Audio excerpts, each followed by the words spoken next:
welcome to the third part of the OP10 Salvador guide. This video will cover everything I do in UVHM to prepare for the overpower level. This is where things get real. I hope you enjoy.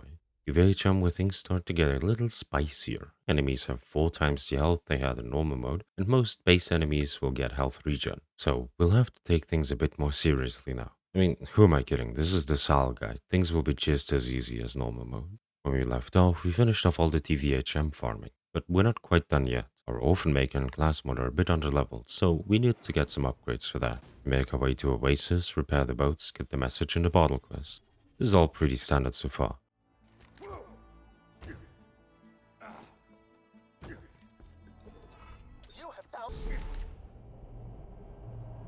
Blades log. Had to stage another fake execution today. One of the cooks was caught stealing from the trip.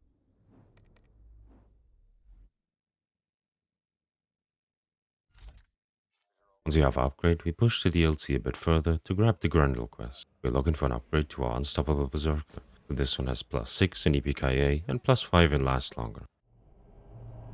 Good news! You don't have to help me staple Jesse's face back on because he's dead. Once that's done, we head back into the Snowman DLC. Here we want to read-only farm the chest at the end for an E-Tech launcher. These are really good at getting us second wins, so I farm for either a Topnia or a PBFG. Since we're in UVHM, this shouldn't take all that long. Now we reset the playthrough. I want to have the Orphan Maker farm open to me when I get to level 80, so I reset the playthrough to reset the quest. Now we need to head into the Tiny Tina DLC. We want to push this DLC until we unlock the Grog nozzle. For those who know, it's obvious why we want to get that, but if you don't, the Grog is basically a ruby on steroids. While the ruby gives a 12% lifesteal effect, the Grog gives us a 65% lifesteal effect, making healing even easier than it was. Another thing that most people probably don't know about is that the Grog has a hidden crit bonus. It gives you a ×3 crit bonus. So even without holding the Lady Fist, we'll be doing increased damage, which is always nice. To get this, we need to push a bit into this DLC, but honestly, the combat shouldn't really be an issue. Only pets get one shot, so do the trees, and if my aim was better, so would the 3 dragons near Roland. Say the blood fruit grew on the tree ants. Well, they do. Think you're cool enough to grab the fruit without killing the tree first?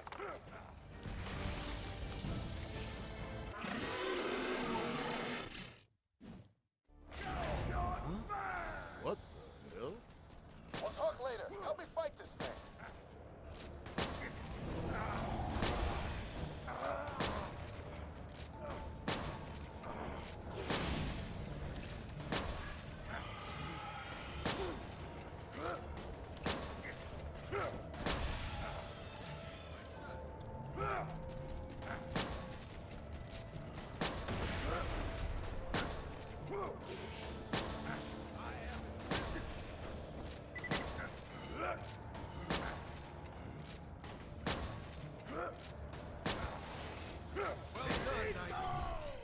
Same thing applies to the 4 kings.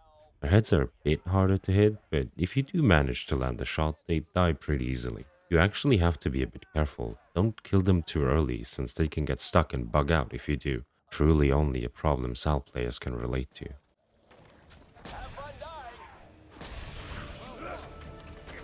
What? The gatekeeper was actually the handsome sorcerer all along? Plot twist! Wait, what? That makes 0 sense. Plot twist!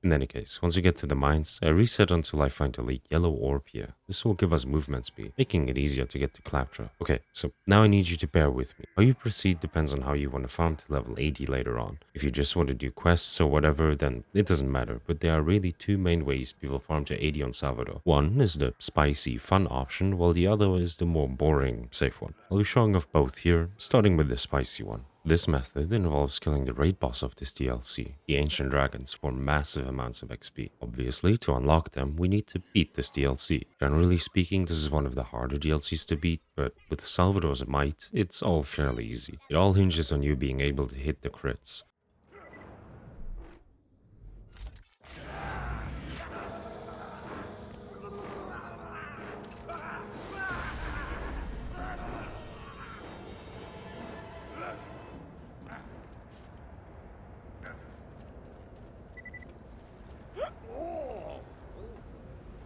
You found the dwarven letter? Another thing, I legit don't know how to beat this stupid puzzle the intended way, so I just grenade jump up and over the gate. To the max.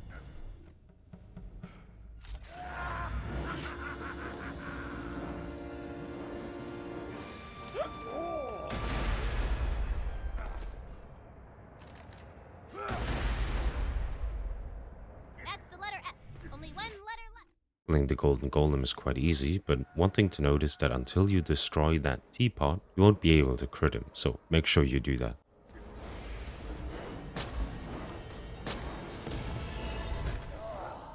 I feel different.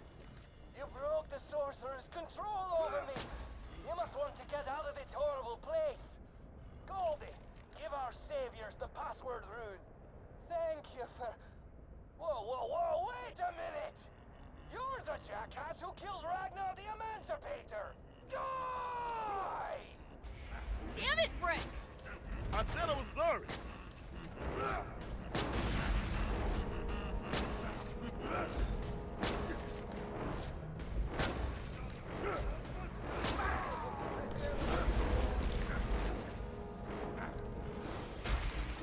Great job. You have Once you get to the next map, we just run through, fight over the waves of enemies, and get to the bridge with the dragon from the start. Again, for other characters, this fight can be kinda tricky, but with Sal, you just gotta hit the head once or twice. Once you have that done, you fall into the layer of infinite agony. Hang on, wait up. I'm gonna release a dragon on you in a sec. Just gotta... Alright, camcorder ready? Here we go. Gonna put dubstep behind footage of you guys dying and get tons of hits on the Echo Net. It's gonna be awesome. Okay, action! the dragon from the beginning of the campaign approaches. Roll for initiative.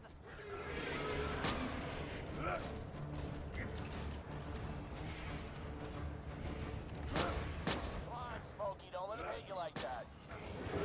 Sounds like you could use some help. I'ma summon Roland again. Kinda wish you wouldn't. Roland time. Right! This place can be a bit confusing, so I'll show you the way I took a bit sped up. Help. Sounds like a prisoner or something. Maybe she'll know a way out of here. Let's go find it. Tina, back there. You can't just force us to fall into a trap. We need a chance to escape it or something. Sorry, I didn't think I was making it so far in one session. I'm planning far in advance. I'm thinking enough as I go. Yeah, but the rules say. Lily, downstairs, 6 people are beating info out of Hyperion spy. And you're talking about rules? Seriously?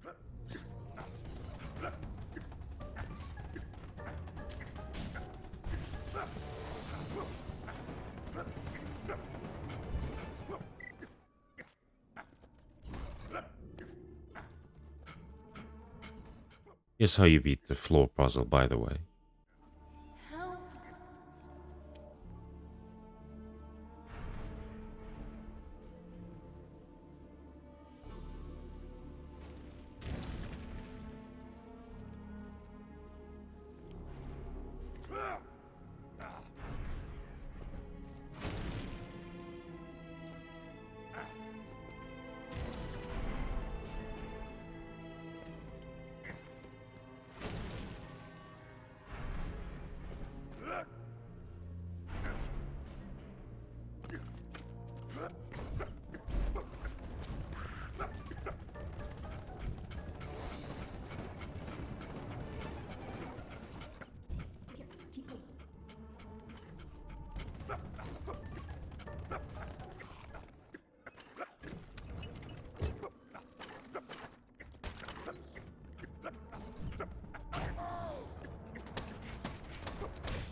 The daughter can be a bit tricky since if you don't one-shot her, she'll go into this bubble and you have to wait for her. Again, SAL issues and all that. Other than waiting around, this boss is nothing to write home about either. Exactly what you... So, have fun getting killed by my freak-ass daughter, I guess.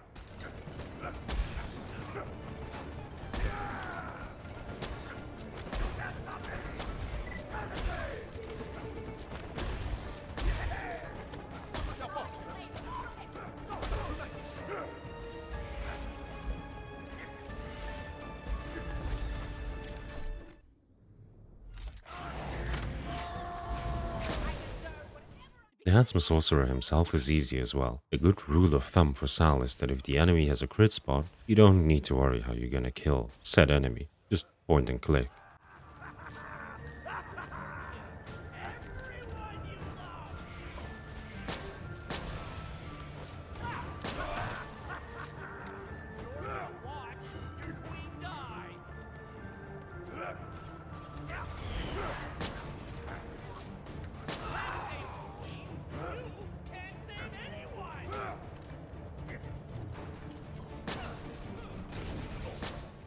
So now we gotta do one more side mission to unlock the fight. It does cost 20 iridium to enter, so make sure you have that much.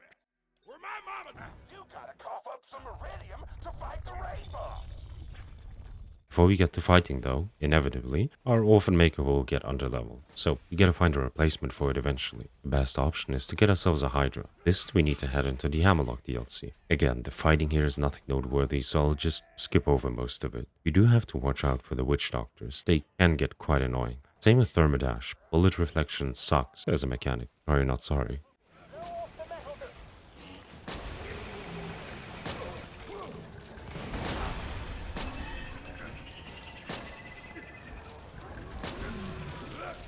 Seriously, can you just stop? I put a lot of work into this plan and make a jack creature, and you're just friggin' ruining it and making me friggin' oh my god, you killed him so easily. Once that's done, we can have the big feat quest unlocked, allowing us to farm Rouge and counteract Scrag or Hydra.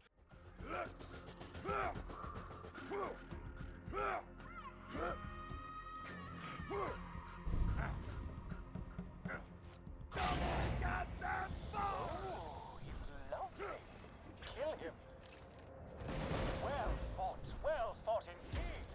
I have financial compensation with your name on it if you should return to me. This is what we'll be using to kill the dragons. If you don't believe me how easy this fight is, here's a little showcase.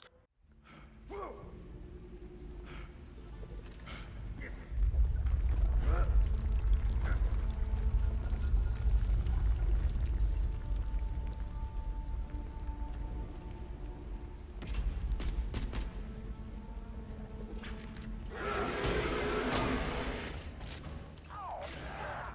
There she is! Wait, that one I was supposed to whisper!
So just do that and get yourself a new Hydra every few levels and you'll get to 80 in no time.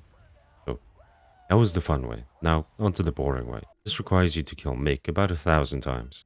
So this you can also do two ways. I have a free scroll mouse, meaning I can scroll as fast as I want. So if I set shoot gun to mouse wheel down, I can shoot Jacob's pistols quite quickly, making for really easy Mick kills that require zero effort. Now, if you don't have a free scroll mouse, you can also just farm Hydras and kill him that way. That's basically the two main ways to farm to 80. It's Gonna be a grind either way, so it's really a pick your poison type situation. In any case, once you have the grog and have decided how you want to approach things, we need to do a bit more before we actually get to it. This includes beating the Fight for Sanctuary DLC. This DLC is notorious for being very difficult, and to be honest, even with Salvador it can be. Problem is not the damage, obviously, but rather the survivabilities. The dudes here do a ton of damage, so play a bit slower to get through it. This DLC, it's important that you have some form of longbow singularity. Ideally, a zero fuse one. If you don't have one, you can go back into TVHM and farm a vendor for one. I usually take the one in Southpaw Steam and Power since it's so close to the entrance. Getting to the Helio station is nothing major, really. It's mostly an exercise on how to play Salvador properly. Getting bullied by new Pandorans is how you learn. However, once you get to the elevator room in the station, you have to be careful. This room has our biggest enemy, distance. Getting to the 3 snipers without dying in the process is harder than you may think. What I do is I throw some singularities, stagger them while I push them. By the time I'm next to them, their stagger runs out and I can kill them easily. The rest of the map is more of the same.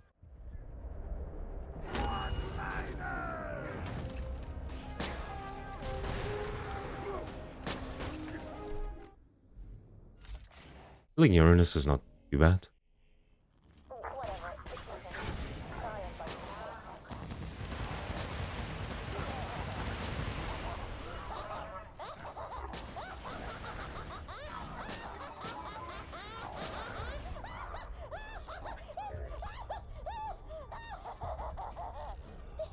name is like a bite! Just as I Now we make our way to caches, but before, we grab the Kleptocurrency side mission. If you don't know, this mission is the meta way to farm for tubbies, which we'll be doing later on. The most important thing is that once you get the objective, get the Becca wafers to Claptrap, you stop doing the mission. Don't bring them to him.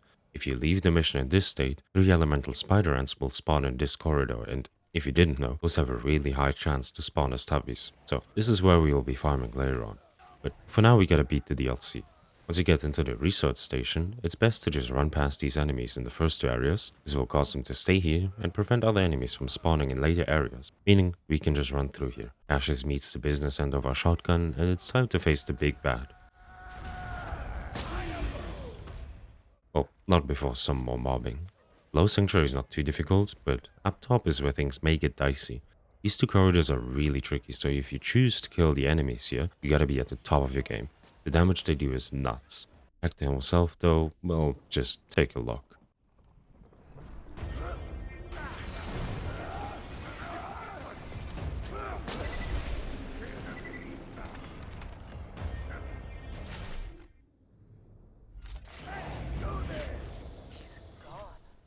Now we get the other fun stuff there's to do in this DLC. We grab the quest from Hammerlock. No, we'll not be fighting the raid boss, but we need access to that area. We grab the quest from Moxie. This is a better loot dude farm compared to Wildlife. And we grab the Vanguard quest from Vaughn. We need to do this one to unlock the one after it, which is the one we're really after. So we do the Vanguard quest since we don't need to do much for the other ones. We watch the flags go up and the recruits go down. Then we grab the Hunter's Vaughn quest. We need this one to spawn the Sandworm Queens in the burrows. We need those since they have a higher chance to drop the Toothpick and Retainer compared to the regular Sandworms, and we need those items to move fast and jump high in the Hader arena. I found the Queens on read only since they're only a one-time kill until I get both items. They're useful since in this arena there's a chest that spawns only rocket launchers, making for a really easy top near farm. At this point, if you want to grab the Orphan Maker, it is smart to just do the town combat there now, since later on our gear will be quite underleveled. I didn't do it here because I'm silly and forgot. Now comes another part where I need to give you some context. I like the Orphan Maker. I think that's pretty obvious by now. Also obvious that without backing up your save, you can only get 1 per playthrough. I'll be needing a few more than that for the peak later. I could just back up my save, but since I come from one-lifing this game, I don't do that since that's not allowed. I'll be resetting my game once we get to the peak. In the same vein, when you run one life, it is required you beat the UVHM story at least once before you start the peak. If you're following this run, you may think, rightfully so honestly, that beating the entire story before doing peak just to reset it all later is kind of a waste of time. So, with that all being said, you have a few options. Number 1, use the Hydra instead. You can just refound that whenever and all is well. Number 2, back up your save and refarm the Orphan Makers without having to reset your playthrough. Number 3, I guess, just use Gibbet or something and give you the gun. Or number 4, do what I did and just reset the playthrough. It's really up to you. However, whatever you may end up doing, I still recommend going through the UVHM story. If you're newer to Sal, it can help you get used to the feeling of playing him at a higher level. Now that that rant is over, I'm just gonna skip through most of the UVHM story runs since it's really nothing you haven't seen before. One thing I do, however, before I fight the bunker, I farm a new Topnia using the toothpick and retainer combo to get to the chest. Adventurous spirit, eh? Splendid! This is the final beast on my Pandoran Safari checklist. To be candid, I am unsure what I will do with myself once the hunt is over.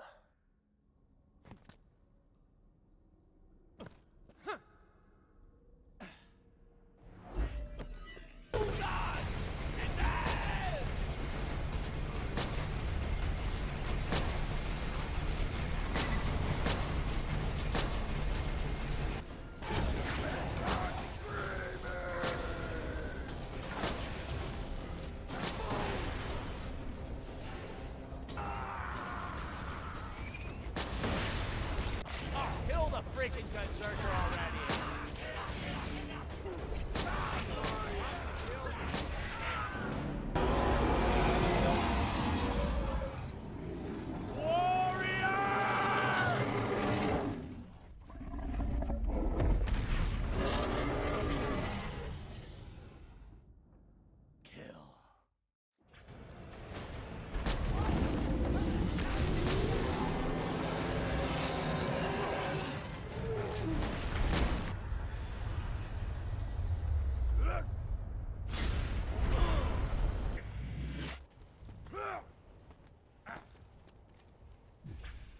Now that that's done, it's time to farm levels. First, grab an XP relic, since I'll be farming Mick. I don't need the deputy's badge for that, since I one-shot him anyway.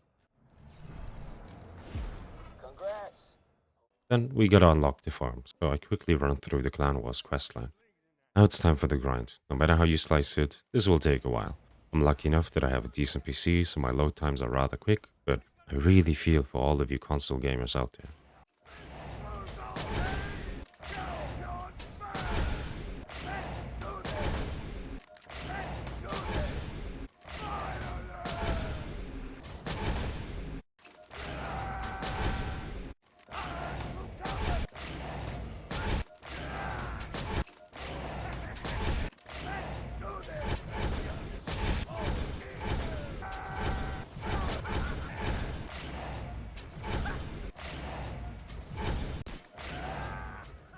Now, a few videos watched later, we're at 1300 runs and at level 80. The endgame build I will be using for the peak looks like this.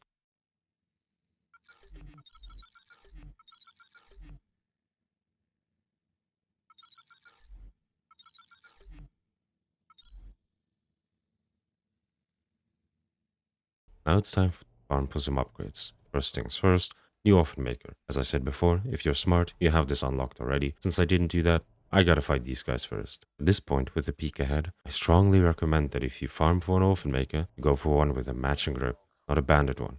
This will decrease your reload speed, and trust me, it is noticeable. So once we get that, it's time to farm for a Tesla. This will be our main grenade throughout the peak, so I recommend getting a longbow zero fuse one. To mention the topic of shields, later on I will be using the snowman chest to farm for a decent adaptive shield. We want adaptives at this point to stack as much health as we can. But because I find the first few peak runs to be rather easy, I was just lazy and grabbed a random one here. If you feel less confident, go to the snowman headhunter and farm a decent one there. Then it's time to get another top, so I make my way to the launcher chest and grab one. The parts on it really don't matter. After that, it's time to farm the tubbies. If you don't know, starting at level 62, tubbies can drop a special class mod that you cannot get anywhere else. We're looking for the legendary Gunzerker here. The set boosts a lot of really good skills and will be our primary class mod from now on. Farming this is rather easy since you just spawn at the door, deal with the 2 new Pandorans and check for tubbies. If you don't get any, save quit and try again.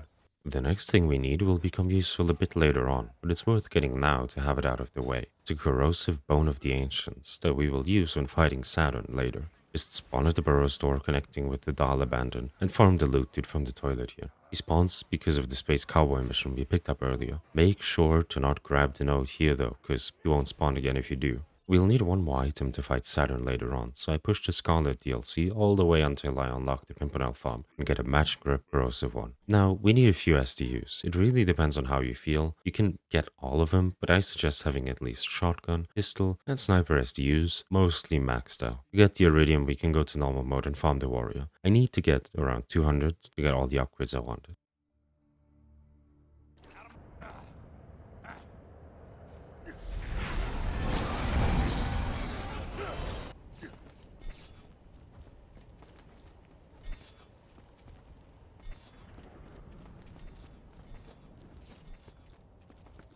Why ain't you bought something yet?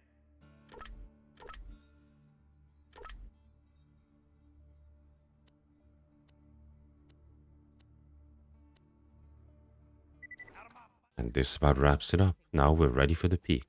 I hope you enjoyed the video, and if you did, make sure to leave a like. I hope to see you in the next one. Take care.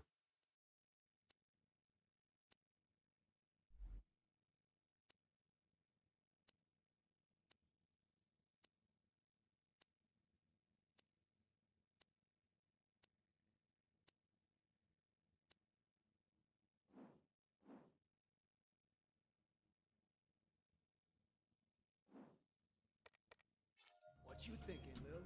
I think before we head off to deal with those